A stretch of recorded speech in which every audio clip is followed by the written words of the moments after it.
യോഗാധ്യക്ഷ ബഹുമാനപ്പെട്ട കൊഴുനാൽ ഗ്രാമപഞ്ചായത്ത് പ്രസിഡന്റ് ശ്രീമതി ലീലാമ്മ ബിജു, ശ്രീ ജോസ്മോൻ മുണ്ടയ്ക്കൽ, കൊഴുനാൽ പഞ്ചായത്ത് ക്ഷേമകാര്യ സമിതി അധ്യക്ഷൻ ശ്രീ മാത്യു തോമസ്, ആരോഗ്യ വിദ്യാഭ്യാസ സമിതി ചെയർപേഴ്സൺ ശ്രീമതി സ്മിത വിനോദ്, ശ്രീമതി മഞ്ജു ദിലീപ്, ശ്രീ മോഹൻ കോട്ടയിൽ, ഹെഡ് മിസ്ട്രസ് ശ്രീമതി ലീന മാത്യു, മറ്റ് പ്രാസംഗികരെ, സദസ്സിലും വേദിയിലുമുള്ള പ്രമുഖ വ്യക്തിത്വങ്ങളെ, പ്രിയ സ്നേഹിതരെ, മേവട ഗവൺമെൻറ് LP സ്കൂളിൻ്റെ ശതാബ്ദി സമ്മേളനത്തിനോടനുബന്ധിച്ച് നടത്തപ്പെടുന്ന ഈ അധ്യാപക കുടുംബ കൂട്ടായ്മയിലേക്ക് ഈ നാട്ടുകാരനായ എന്നെ ക്ഷണിച്ച സംഘാടകർക്ക് ഞാൻ അങ്ങേയറ്റം ആത്മാർത്ഥമായി നന്ദി പറയുകയാണ്. പ്രത്യേകിച്ചും ജോസ്മോനും ബിജുവും എനിക്ക് വളരെ വേണ്ടപ്പെട്ട ആളുകൾ തന്നെയാണ്. എൻ്റെ സ്വദേശം ഇവിടെ നിന്ന് കൃത്യം 1 കിലോമീറ്റർ കൊഴുവനാൽ ദിക്കിലേക്ക് പോകുന്ന ഭാഗത്താണ്. എന്നാൽ ഈ സ്കൂളിൽ പഠിക്കാനുള്ള ഭാഗ്യം എനിക്ക് ലഭിച്ചില്ല. എൻ്റെ പ്രൈമറി സ്കൂൾ പഠനം ഒരു താൽക്കാലിക വിദ്യാലയം കൊഴുവനാൽ പള്ളിക്ക് സമീപം 2 സിസ്റ്റേഴ്സ് നടത്തിയ ഒരു സ്കൂളായിരുന്നു. അത് ആകെ 2 വർഷം മാത്രമേ നിലനിന്നുള്ളൂ. ഞാൻ വീട്ടിൽ 2.5 വയസ്സുള്ളപ്പം പഠിപ്പിക്കാൻ ആരംഭിച്ചു. അതുകൊണ്ട് എന്നെ സ്കൂളിൽ ചേർത്തപ്പോൾ ഞാൻ 1-ാം ക്ലാസ് ചേർത്തെങ്കിലും അടുത്ത ഇടതുവശത്തുള്ള 2-ാം ക്ലാസ്സിനെയും മറ്റു വശത്തുള്ള 3-ാം ക്ലാസ്സിലെയും ചില ചോദ്യങ്ങൾക്ക് ഈ സ്ക്രീനിൻ്റെ ഇടവഴി ഉത്തരങ്ങൾ വിളിച്ച് പറഞ്ഞ് ശല്യം ചെയ്തതുകൊണ്ട് 1 മാസം കഴിഞ്ഞപ്പോൾ 2-ാം ക്ലാസ്സിൽ എത്തി. അപ്പോൾ എനിക്ക് 3 വയസ്സായിരുന്നു. 2-ലും 3-ലും പഠിച്ചുള്ളൂ. അത് കഴിഞ്ഞ് 4-ഉം 5-ഉം 6-ന്റെ പകുതിയും വീട്ടിലെത്തി പഠിപ്പിച്ചിട്ട് 6 വയസ്സുള്ളപ്പം കൊഴുവനാൽ സെൻറ് ജോൺസ് സ്കൂളിൽ 6-ാം ക്ലാസ്സിൽ ചേർത്തു. അന്ന് 1st, 2nd, 3rd എന്ന മിഡിൽ സ്കൂൾ, അതിൻ്റെ അവസാനം പബ്ലിക് പരീക്ഷ പ്രായം എന്നുള്ളത് ഗവൺമെൻറ് കർശനമാക്കിയിരുന്ന ഒരു കാലഘട്ടത്തിൽ എനിക്കൊരു കാരണവശാലും 3rd, 4th നിന്ന് പരീക്ഷ എഴുതാൻ വയസ്സിന് ഇളവ് ലഭിക്കില്ല എന്ന് പല ആളുകളും പറഞ്ഞിരുന്നു. പക്ഷേ എൻ്റെ പിതാവിൻ്റെ സുഹൃത്തുക്കളായിട്ടുള്ള 2-3 അധ്യാപകർ തീർച്ചയായിട്ടും നമുക്കൊന്ന് ശ്രമിച്ചു നോക്കാം, കിട്ടുന്നില്ലെങ്കിൽ 1 വർഷം കൂടെ കിടക്കട്ടെ, തോൽക്കുന്നതല്ലല്ലോ, ഇല്ലല്ല അടുത്ത വർഷം വീണ്ടും ഒന്നുകൂടെ നോക്കാം എന്ന് പറഞ്ഞ് പരീക്ഷയ്ക്ക് എന്നെ അയച്ചു. പ്രതീക്ഷിക്കാതെ അന്ന് എനിക്ക് ഒഴിവ് ലഭിച്ചു. അങ്ങനെ 3rd, 4th കഴിഞ്ഞു. മുത്തോലി സ്കൂളിൽ 4th, 5th, 6th ക്ലാസ്സുകൾ പഠിച്ചു. 11-ാം ക്ലാസ് കഴിഞ്ഞ് ഞാൻ സെൻറ് തോമസ് സ്കൂളിൽ ചെന്നപ്പോൾ എനിക്ക് 12 വയസ്സായിരുന്നു.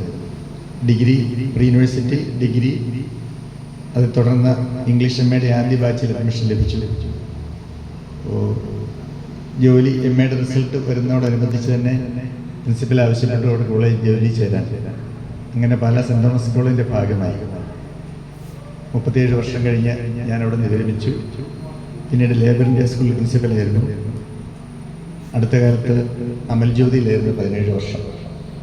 അങ്ങനെ 57 വർഷത്തോളം അധ്യാപക വൃത്തിയിലായിരുന്ന ഞാൻ എൻ്റെ കുടുംബത്തിലെ മറ്റ് അംഗങ്ങളുമായിട്ടുള്ള ഈ സാന്നിധ്യം, സഹകരണം, സംവാദം എനിക്ക് വളരെ വളരെ ഹൃദ്യമായ ഒരു അനുഭൂതിയായിട്ട് അനുഭവപ്പെടുന്നു.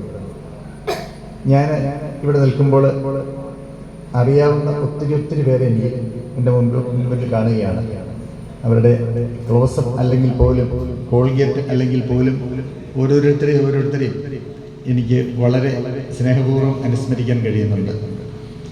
എൻ്റെ വിദ്യാർത്ഥികളും എൻ്റെ സഹപാഠികളുടെ മക്കളും കൊച്ചുമക്കളുമായിട്ടുള്ള ഒട്ടനവധി പേര്. അതുകൊണ്ട് ഞാൻ സംസാരിക്കുമ്പോഴത്തേക്കും എന്താണ് അധ്യാപകന് വേണ്ട യോഗ്യതകൾ എന്ന് പറയാനുള്ള മൗഢ്യം ആ രംഗത്തേക്ക് ഞാൻ വരുന്നില്ല. എല്ലാവരും തന്നെ ദീർഘനാൾ അധ്യാപകരായിരുന്നു. മികച്ച അധ്യാപകർ എന്നുള്ളവയ്ക്ക് അംഗീകാരങ്ങൾ ലഭിച്ചവരും അങ്ങനെ ഔപചാരികമായ അംഗീകാരം ലഭിച്ചില്ലെങ്കിൽ പോലും കുട്ടികളുടെ സ്നേഹ ആദരവുകൾ രക്ഷാകർത്താക്കളുടെ സ്നേഹാദരവുകൾ ലഭിച്ച നിങ്ങളോട് അധ്യാപകന് വേണ്ട യോഗ്യതകൾ എന്തൊക്കെയാണ് എന്ന് പറയാൻ ഞാൻ ധൈര്യപ്പെടുന്നില്ല. എങ്കിലും എൻ്റെ മുൻപിൽ കാണുന്ന ആളുകളുടെ നിങ്ങൾക്ക് യോജിക്കുമെന്ന് കരുതുന്ന 1-2 കാര്യങ്ങൾ മാത്രമാണ് ഞാൻ എൻ്റെ സങ്കല്പത്തിലെ അധ്യാപകനെ കുറിച്ച് പറയുമ്പോൾ ഞാൻ ഓർമ്മിക്കുന്നത്. പ്രധാനമായിട്ടും ഒരു അധ്യാപകന് വേണ്ട യോഗ്യത ഞാൻ ആഗ്രഹിച്ചിരിക്കുന്നത് അധ്യാപകന് വളരെ സിസ്റ്റമാറ്റിക് ആയിരിക്കണം, വളരെ ഹാർഡ് വർക്കിംഗ് ആയിരിക്കണം എന്നുള്ളതാണ് ഒന്നാമത്. രണ്ടാമത് നല്ല പ്രൊആക്റ്റീവ്, കുട്ടികളെ സംബന്ധിച്ച് വളരെ സജീവമാക്കി കാര്യങ്ങളിലൊക്കെ അവർ വളരെ ആക്റ്റീവാക്കി മുൻപോട്ട് പോകാനുള്ള ഒരു കരുത്തും ശേഷിയും ശേമുഷിയും വിദ്യാർത്ഥിക്ക് നൽകുക. മൂന്നാമതായിട്ട് അധ്യാപകൻ വളരെ പോസിറ്റീവ് ആൻഡ് അപ്രീഷിയേറ്റീവ് ആകണം എന്നുള്ളതാണ്. ഈ കാര്യങ്ങളിലെല്ലാം മികവാർന്ന വ്യക്തിത്വങ്ങളാണ് നിങ്ങൾ എന്ന് ഞാൻ ഒന്നുകൂടി ആവർത്തിക്കട്ടെ. അപ്രീഷിയേറ്റീവ് എന്ന വാക്കിനെ കുറിച്ച് ഓർക്കുമ്പോൾ നമുക്കറിയാം, ഏത് പ്രൊഫഷനിലുള്ള ആളിനാണെങ്കിലും വേണ്ട ഒരു യോഗ്യതയാണ് മറ്റുള്ളവരെ ഒന്ന് അംഗീകരിക്കുക, അപ്രീഷിയേറ്റ് ചെയ്യുക എന്നുള്ളത്. നമ്മുടെ വോൾട്ടയർ പറഞ്ഞ ഒരു വാചകം ഞാൻ ഓർമ്മിക്കുകയാണ്. By appreciation we make excellence in others our own property. എൻ്റെ ഒരു കൂട്ടുകാരന്, എൻ്റെ സഹപാഠിക്ക്, എൻ്റെ വിദ്യാർത്ഥിക്ക് ഒരു നേട്ടം ലഭിക്കുകയാണെങ്കിൽ ഞാൻ അയാളെ ക്ഷയിക്കാൻ കൊടുത്ത് ഒന്ന് അഭിനന്ദിക്കുന്നു. അപ്പോൾ ആ ആളിൻ്റെ സന്തോഷത്തിൻ്റെ ഒരു ഭാഗം എന്നിലേക്ക് ഓട്ടോമാറ്റിക്കായിട്ട് ട്രാൻസ്മിറ്റ് ചെയ്ത് വരും. അതുകൊണ്ട് അധ്യാപകരെല്ലാവരും ചെയ്യേണ്ട ഒരു വലിയ കാര്യമാണ് ആളുകളെ അപ്രീഷിയേറ്റ് ചെയ്യാമെന്ന് ഞാൻ കരുതുന്നു. By appreciation we make excellence in others our own property. ഞാൻ അധ്യാപകന് വേണ്ട ഏറ്റവും പ്രധാന യോഗ്യതയായിട്ട് കാണുന്നത് ഒരു എക്സ്ട്രാ മൈൽ ഓടാനുള്ള സന്മനസ്സാണ്. നമ്മൾ സിലബസ് കൃത്യം പഠിപ്പിച്ചു, പരീക്ഷ നടത്തി, കുട്ടികൾക്ക് ജയിപ്പിച്ചു, അതെല്ലാം നമ്മളുടെ ചുമതലയുടെ മിനിമം ഭാഗങ്ങൾ മാത്രം. എക്സ്ട്രാ മൈൽ ബൈബിളിൽ ക്രിസ്തു പറയുന്നുണ്ട്. നിങ്ങളോടൊരാൾ അയാളുടെ കൂട്ടത്തിൽ 1 മൈൽ പോരാവോ എന്ന് ചോദിച്ചാൽ അയാൾക്ക് നാട്ടിൽ പരിചയമില്ലായിരിക്കാം. അയാളുടെ കൂട്ടത്തിൽ ഒരു അഡീഷണൽ മൈൽ, ഒരു എക്സ്ട്രാ മൈലിലൂടെ പോകണം. അതാണ് അധ്യാപകന് വേണ്ട ഏറ്റവും മികച്ച യോഗ്യത എന്ന് ഞാൻ കരുതുന്നു. അതിൻ്റെ ഭാഗമായിട്ട് സിലബസിൽ ഇല്ലാത്ത എന്തെല്ലാം കാര്യങ്ങൾ നമ്മൾ കുട്ടികൾക്ക് പറഞ്ഞു കൊടുക്കാനുണ്ട്. തീർച്ചയായിട്ടും ഒന്ന്, നല്ല കൊട്ടേഷൻസ്, നല്ല ഉച്ചാരണകൾ കുട്ടികൾക്ക് പറഞ്ഞു കൊടുക്കുകയാണെങ്കിൽ തീർച്ചയായിട്ടും അവർക്ക് എവിടെയെങ്കിലും നിൽക്കാനാവും, ഉപയോഗിക്കാനാവും. പ്രസംഗങ്ങളിൽ, ആങ്കറിങ്ങിൽ ഇപ്പോൾ ബിജു നല്ല സുന്ദരമായി നല്ല അക്ഷരസ്ഫുടതയോടെ ആങ്കർ ചെയ്യുന്ന ഞാൻ ശ്രദ്ധിക്കുകയുണ്ടായി.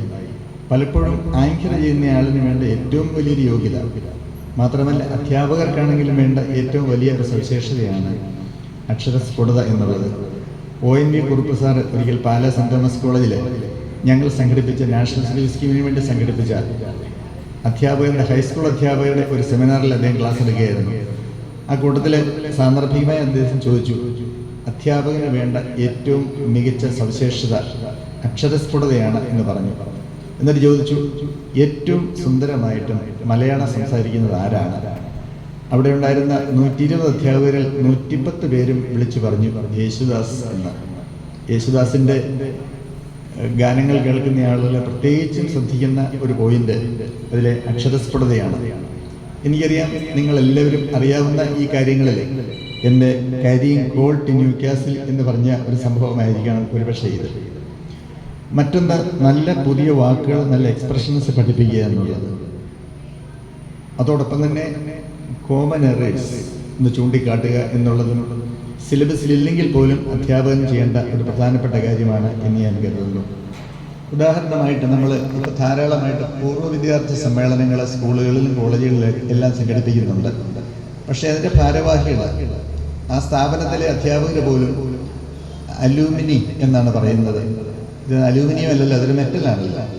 അലംനൈ എന്ന് പറയാൻ പലരും ശ്രദ്ധിക്കാറില്ല. എവിടെയെങ്കിലും പത്രത്തിൽ കണ്ടാൽ പോലും അലംനൈ എന്ന് പഠിക്കാൻ പോലും പലരും ശ്രമിക്കാറില്ല.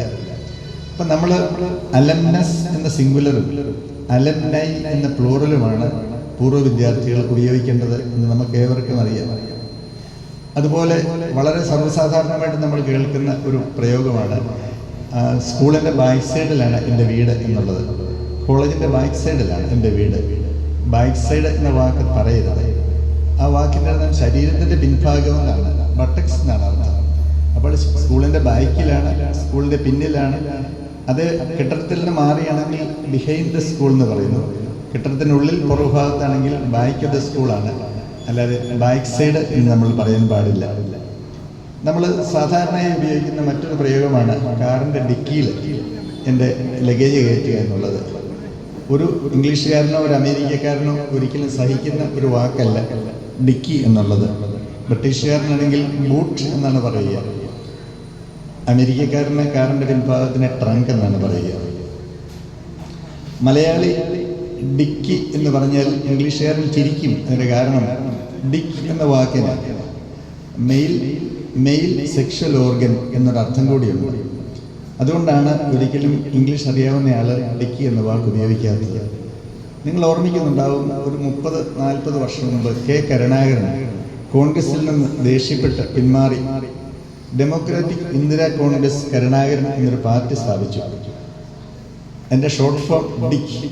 പിറ്റേ ദിവസത്തെ പത്രങ്ങളെല്ലാം വന്നു, വളരെ യോജിക്കുന്നൊരു നല്ല പേര്, DICK, ഡിക്ക് എന്നുള്ള പേര്. അതുകൊണ്ട് അടുത്ത ദിവസം തന്നെ അവർ ആ പേര് പിൻവലിച്ചു. കാരണം അതിലത്തെ മൗഢ്യം അവർ മനസ്സിലാക്കുകയായിരുന്നു.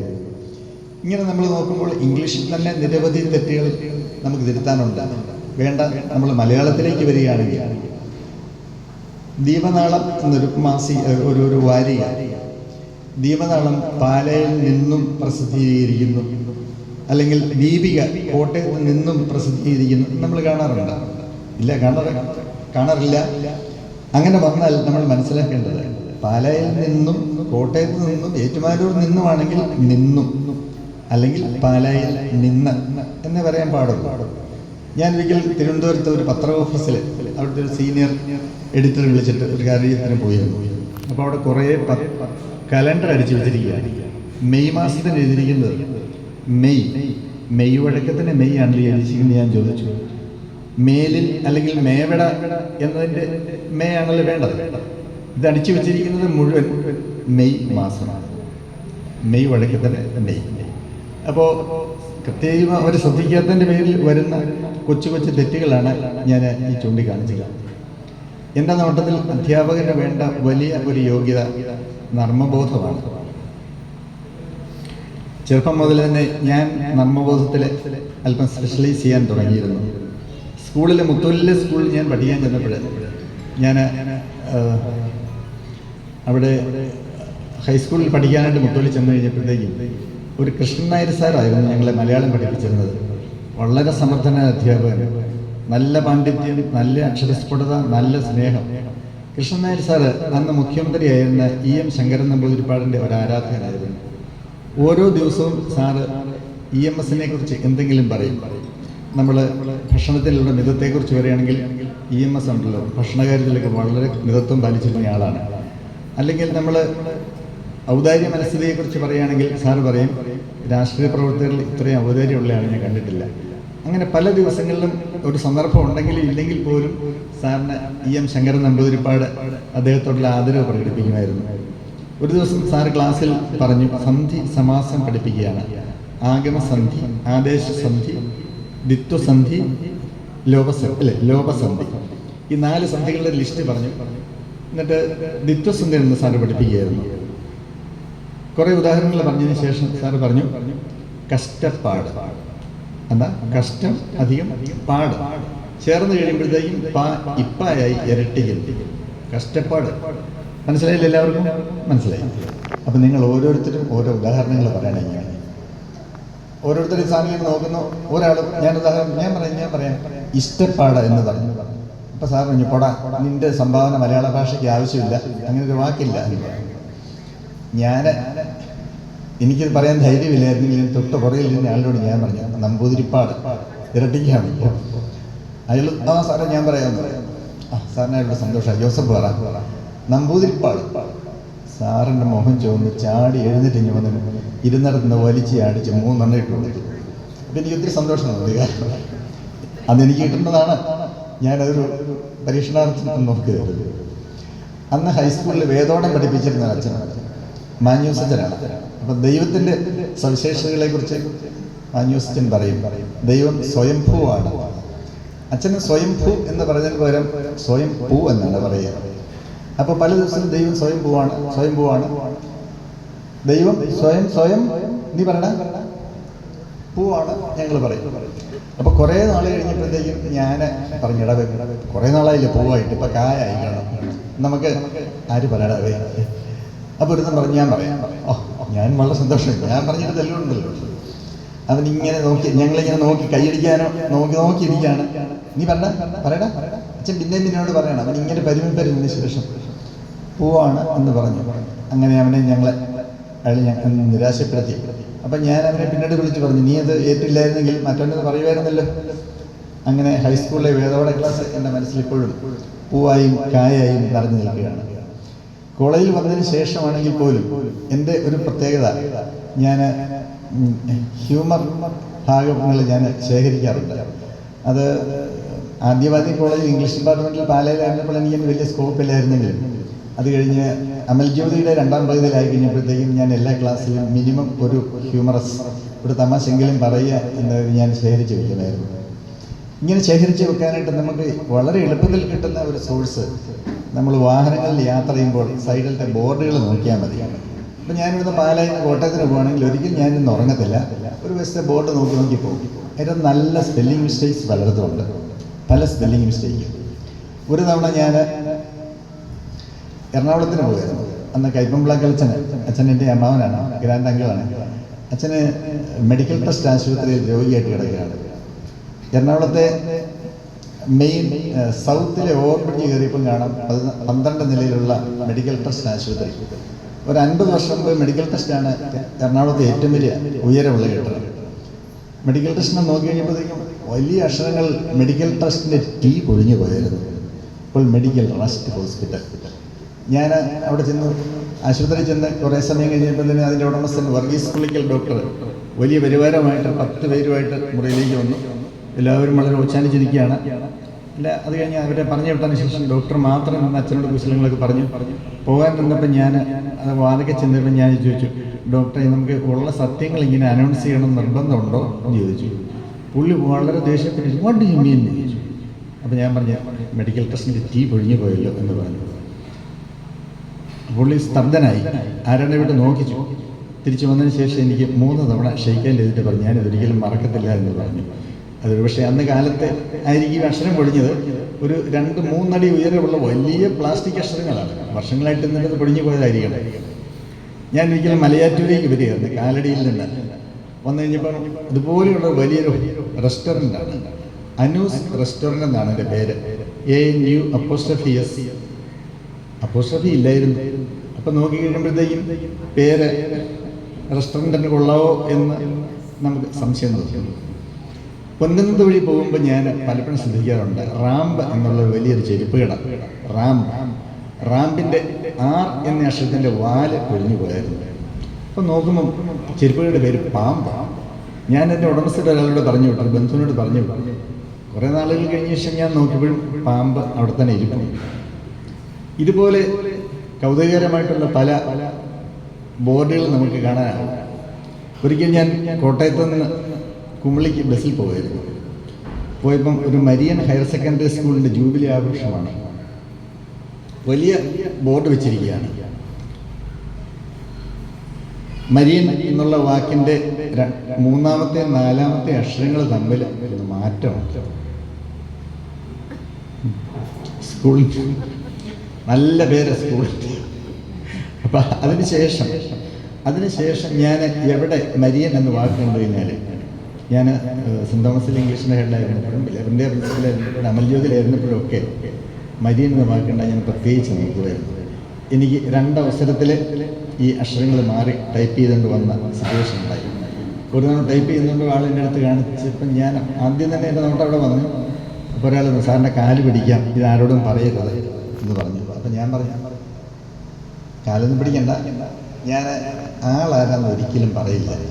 പക്ഷേ ഈ ഒരു സംഭവം ഞാൻ പറയും, കാരണം അതിൻ്റെ അല്പം ചിരിക്കാനുള്ള വകയാണ്.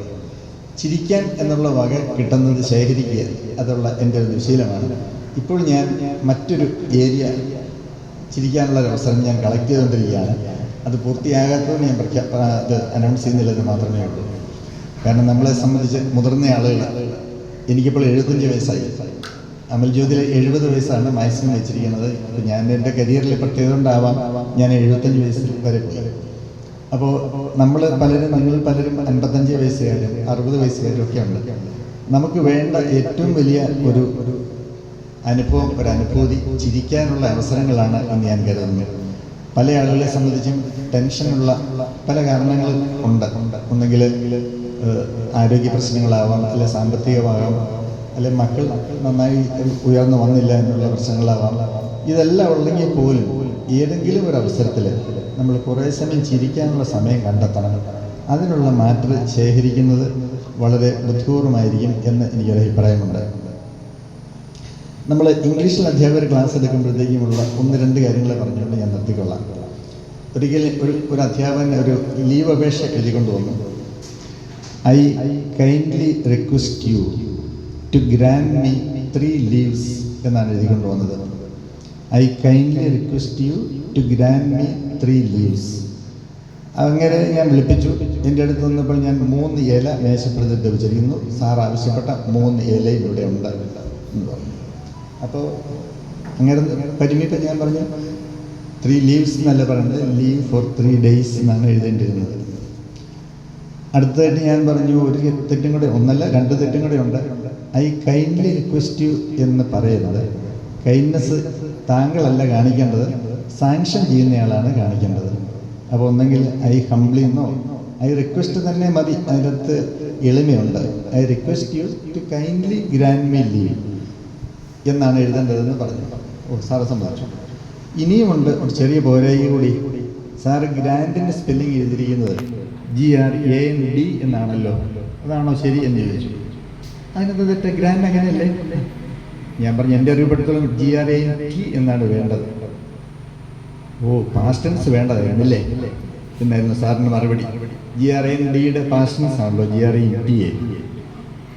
നമ്മൾ ഇംഗ്ലീഷ് ക്ലാസ്സുകളിൽ വൊക്കാബുലറി പഠിപ്പിക്കുമ്പോൾ കൗതുകത്തിന് ഒത്തിരി സ്കോപ്പുണ്ട്, തമാശന് ഒത്തിരി സ്കോപ്പുണ്ട്. ഒരിക്കൽ സാറ് ബ്രിട്ടീഷ് പാർലമെന്റിലെ ഒരു അംഗമാണ്.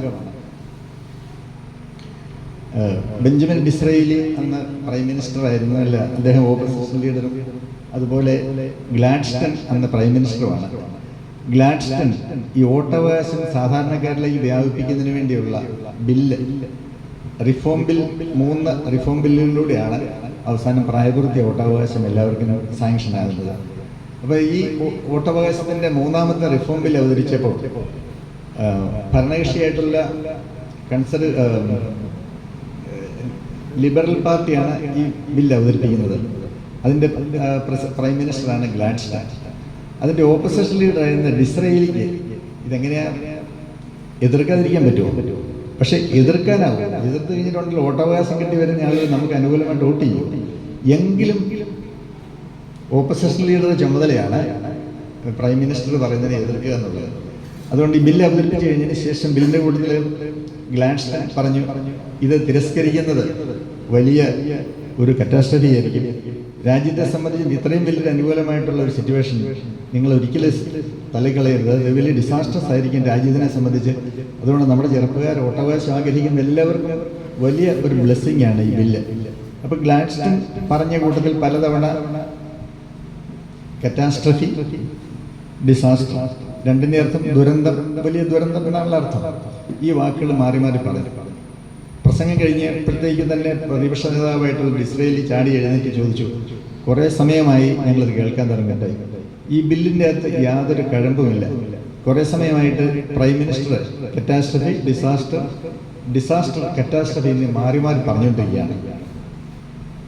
ഇത് തമ്മിൽ എന്താ അർത്ഥ വ്യത്യാസം? ഇത് വെറും വേർഡ് പ്ലേ മാത്രമാണ്, വാക്കുകൊണ്ടുള്ള കസർത്ത് മാത്രമാണ്. എന്താണ് തമ്മിലുള്ള വ്യത്യാസം എന്ന് ചോദിച്ചു. ഉടനെ ഉരുളയ്ക്ക് ഉപ്പേരി പോലെ ഗ്ലാഡ്സ്റ്റന്റെ മറുപടി, നമ്മുടെ ബഹുമാനപ്പെട്ട പ്രതിപക്ഷ നേതാവ്, if the opposition leader falls into the river Thames, it is a catastrophe. If somebody saves him, it is a disaster for the nation. മറുപടി പറഞ്ഞത്. അപ്പോൾ അദ്ദേഹത്തെ ആരെങ്കിലും രക്ഷപ്പെടുത്തിയിട്ടുണ്ടെങ്കിൽ രാഷ്ട്രത്തിന് വലിയൊരു ദുരന്തം. അപ്പോൾ ഉരുളയ്ക്കുപ്പേരി പോലെയുള്ള അതുകൂട്ട് മറുപടികൾ നമ്മൾ ശേഖരത്തിലുള്ളത് ഒരുപക്ഷെ നന്നായിരിക്കും എന്ന് എനിക്കൊരു അഭിപ്രായം. നമ്മളതുപോലെ തന്നെ ഈ വൊക്കാബുലറിയിൽ പഠിപ്പിക്കുമ്പോൾ ഒരെണ്ണമുണ്ട്, ക്ലിപ്ഡ് വേർഡ്സ്. ക്ലിപ്ഡ് വേർഡ്സ് എന്ന് പറഞ്ഞാൽ നമ്മൾ റെഫ്രിജറേറ്റർ എന്ന് പറയുന്നതിന് പകരം നമ്മൾ ഫ്രിഡ്ജ് എന്നാണ് പറയുന്നത്, അല്ലേ? ഫനാറ്റിക് എന്ന് പറയുന്നതിന് പകരം നമ്മൾ ഫാൻ എന്നാണ് പറയുന്നത്. മോഹൻലാൽ ഫാൻ എന്ന് പറഞ്ഞാൽ ടേബിൾ ഫാനോ സീലിംഗ് ഫാനോ അല്ലല്ലോ, ഫനാറ്റിക് എന്നതിൻ്റെ ഷോർട്ട് ഫോം ആണല്ലോ. അപ്പം ഇങ്ങനെ പറയുമ്പോഴത്തേക്കും നമ്മൾ പറഞ്ഞു കൊടുക്കുന്നൊരു വാക്കാണ് സെക്കൻഡ് എന്നുള്ള വാക്ക്. ഒരു കുട്ടി അപ്പനോട് പോയി ചോദിക്കുകയാണ്, ഡാഡി വാട്ട് ഈസ് സെക്സ് എന്ന് ചോദിച്ചു. അപ്പൻ വളരെ ബിസിയാണ്. വീണ്ടും ചോദിച്ചു, ഡാഡി വാട്ട് ഈസ് സെക്സ്. അപ്പൻ ദേഷ്യപ്പെട്ട് പറഞ്ഞു, അത് കാണാൻ വേണ്ടി ഞാനിവിടെ പറഞ്ഞുകൊണ്ടിരിക്കുന്നത്, 1 മണിക്കൂർ കഴിഞ്ഞ് വരൂ, അപ്പം ഞാൻ നിനക്ക് പറഞ്ഞു തരാമെന്ന് പറഞ്ഞു. ആ കുട്ടി 1 മണിക്കൂർ കഴിഞ്ഞ് കറക്റ്റായിട്ട് വന്നു, ഡാഡി വാട്ട് ഈസ് സെക്സ്. അപ്പം അവർ 2ാം നിലയിലേക്ക് കൊണ്ടുപോയി ജനലിൽ കൂടെ പുറത്തേക്ക് നോക്കി. ഒരു പശു, ഒരു മൂരിയും ഒരു പശുവും കൂടെ ഉരുമി ഉള്ള കലാപരിപാടികൾ കണ്ടു. ഒരു കോഴി, പൂവൻകോഴി പടക്കോഴിയുടെ മുകളിൽ കയറുന്ന കണ്ടു. This kind of relationship between A male and A female, അതാണ് സെക്സ് എന്ന് അപ്പനോട് പറഞ്ഞു. അപ്പൻ കൊച്ചിനോട് പറഞ്ഞു, ഓ അതാ സെക്സ് ഇല്ലേ. അമ്മ 1 മണിക്ക് പറഞ്ഞായിരുന്നു, to inform you that you would get your lunch only if you come within 10 secs എന്ന് പറഞ്ഞായിരുന്നു. അപ്പോൾ കൊച്ചിന് കറക്റ്റായിട്ട് സംഗതി മനസ്സിലായി. ഞാൻ അധ്യാപകരെക്കുറിച്ചും മറ്റ് സ്നേഹിതരെക്കുറിച്ചൊക്കെ പറയുമ്പോൾ ഓർമ്മിക്കാറുള്ള ഒരു വലിയ കാര്യം മൗണ്ട് എവറസ്റ്റ് കീഴടക്കിയ എഡ്മണ്ട് ഹില്ലരിയുടെ നേട്ടത്തെക്കുറിച്ചാണ്. നമ്മളെല്ലാവരും മൗണ്ട് എവറസ്റ്റ് കീഴടക്കിയില്ലെങ്കിൽ പോലും വലിയ നേട്ടങ്ങൾക്ക് നമുക്ക് സംഭാവന നൽകാൻ സാധിച്ചിട്ടുള്ളതാണ്. നല്ല കുട്ടികൾ, നമ്മുടെ മുൻ വിദ്യാർത്ഥികൾ വളരെ ഔന്നത്യത്തിൻ്റെ ഗിരിശൃംഗങ്ങൾ എത്തുമ്പോഴത്തേക്കും അഭിമാനിക്കുന്ന ആളുകളാണ് നമ്മൾ. Edmund Hillary 1953 ഹില്ലരിയും ടെൻസിംഗും എവറസ്റ്റിൻ്റെ മുകളിലെത്തിയത്. അത് കഴിഞ്ഞതിന് ശേഷം ദീർഘനാൾ ഒരു വിവാദം ഉണ്ടായിരുന്നു, ആരാണ് ആദ്യം കാലുകുത്തിയതെന്ന്. ആദ്യം കാലുകുത്തിയത്? വേണു?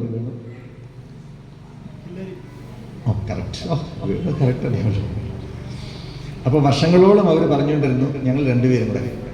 കാരണം ആദ്യത്തെ ധാരണ ഏതായിരുന്നു, ഒരാൾക്ക് തന്നെ കയറാൻ പറ്റത്തില്ല, ഭാഗ്യവശാൽ ഒരാളായെങ്കിൽ അതിൻ്റെ മഹത്വം അയാൾ അവകാശപ്പെടാൻ പാടില്ല. അപ്പോൾ ചോദിച്ചവരെല്ലാവരും ഞങ്ങൾ 2 പേരും കൂടെ എന്ന് പറഞ്ഞിട്ടുണ്ടായിരുന്നു.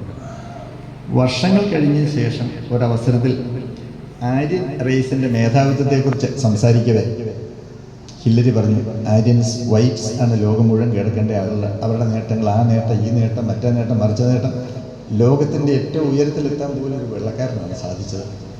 അതായിരുന്നു മാധ്യമപ്രവർത്തകർ കാത്തിരുന്നത്. അപ്പം തന്നെ അവർ കുതിച്ചു. ടെൻസിങ്ങിൻ്റെ അടുത്തോട്ട് ചോദിച്ചു, ഇപ്പം ഞങ്ങൾക്ക് സത്യം മനസ്സിലായി, താങ്കളെന്താ ഒളിച്ചു വെച്ചിരുന്നത്? ഹില്ലരി പറഞ്ഞല്ലോ. ടെൻസിങ് പറഞ്ഞാൽ പറയില്ല. പക്ഷേ ടെൻസിങ് അവസാനം സമ്മതിച്ചു, അയാൾ പറഞ്ഞത് ശരി തന്നെയാണെന്ന്. എവറസ്റ്റിൻ്റെ മുകളിൽ ചെന്നപ്പോഴത്തേക്കും 27,000 അടി അവസാനത്തെ ടെൻറ്റാണ്. അത് കഴിഞ്ഞ് പിന്നെ കയറാൻ ഇവർ 2 പേര് മാത്രമേ ഉള്ളൂ. കയറിയ വളരെ വളരെ ബുദ്ധിമുട്ട് കൂടിക്കൂടി വരുന്നു. അവസാനം വന്നപ്പോൾ മാറി കയറുകയാണ്. 20 അടി ഒരാൾ കയറുന്നു, അടുത്ത് 20 അടി മറ്റേ ആൾ കയറുന്നു, മറ്റേ ആളെ സഹായിക്കുന്നു. ലാസ്റ്റ് 10 അടി ഒരാൾ കയറുമ്പോൾ താഴെ തള്ളി കൊടുക്കുന്നു, കയറി 10 അടി കയറുമ്പം വലിച്ചു കയറ്റുന്നു. അങ്ങനെ പുഷ് പുഷ് കയറി പോവാണ്. അവസാനം ഹില്ലരിയുടെ ചാൻസ് വന്നപ്പോൾ ആ 10 അടിക്ക് അപ്പുറത്തേക്ക് വേറൊന്നുമില്ല. ഹില്ലരി അവിടെ കുറേ സമയം നിന്ന് ചാടി പാടി ആഹ്ലാദിച്ചു. ദേശീയഗാനമല്ല, കുറച്ച് സമയം കഴിഞ്ഞാണ് ടെൻസിങ്ങിനെ വലിച്ചു കയറ്റിയത്. അപ്പോഴും അവർ പരസ്പരം ആശ്ലേഷിച്ച് പറഞ്ഞു, ഒരിക്കലും ഈ സത്യം പുറത്തു പോകത്തില്ല എന്ന്. ഈ മഹാനായ ഹില്ലരിയുടെ ആത്മകഥ മാത്രം സൂചിപ്പിച്ചുകൊണ്ട് ഞാൻ എൻ്റെ വാക്കുകൾ അവസാനിപ്പിക്കാൻ ആഗ്രഹിക്കുന്നു. ഹില്ലരിയുടെ ആത്മകഥയും ടെൻസിങ്ങിൻ്റെ ആത്മകഥയൊക്കെ അക്കാലത്ത് ഏറെ ചർച്ചാ വിഷയമായതാണ്. ടെൻസിങ്, നേപ്പാളുകാരനുള്ള ടെൻസിങ്ങിൻ്റെ ആത്മകഥയ്ക്ക് ടൈഗർ ഓഫ് ദ സ്നോസ് എന്നുള്ള തലക്കെട്ടിന് വലിയൊരു ഭംഗിയൊന്നുമില്ല. പക്ഷെ ഹില്ലരിയുടെ ആത്മകഥ നത്തിങ് വെഞ്ചർ നത്തിങ് വിൻ എന്നാണ്. നത്തിങ് വെഞ്ചർ നത്തിങ് വിൻ എന്ന് വെച്ചാൽ നമ്മൾ വിൻ ചെയ്യണമെന്നുണ്ടെങ്കിൽ, ജയിക്കണമെന്നുണ്ടെങ്കിൽ സാഹസങ്ങൾ ഏറ്റെടുക്കാൻ തയ്യാറാകണം. അല്ലാതെ എപ്പോഴും നമ്മൾ കംഫർട്ട് സോണിൽ നിന്നാൽ ഒരിക്കലും വിജയത്തിൻ്റെ കൊടുമുടിയിൽ നമുക്ക് എത്താനാവില്ല. ഏത് റിസ്ക്കും നേരിടാനുള്ള നിശ്ചയദാർഢ്യം, ആ ധൈര്യം നമുക്കുണ്ടെങ്കിൽ മാത്രമേ നമുക്ക് ജീവിതത്തിൽ വിജയിക്കാനാവൂ എന്നുള്ളതാണ് നത്തിങ് വെഞ്ചർ നത്തിങ് വിൻ എന്ന തലക്കെട്ടിൻ്റെ അർത്ഥം. ഈ പുസ്തകത്തിലെ ഏറ്റവും ശ്രദ്ധേയമായ വാചകം,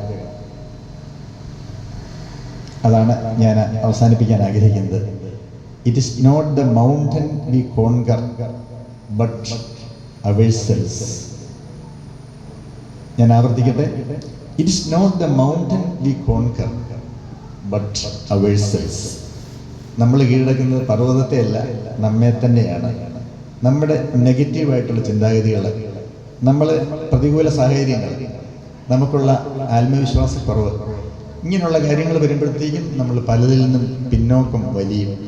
അതല്ല, we have to conquer the mountain. It is not the mountain we conquer but അവേഴ്സെൽസ്.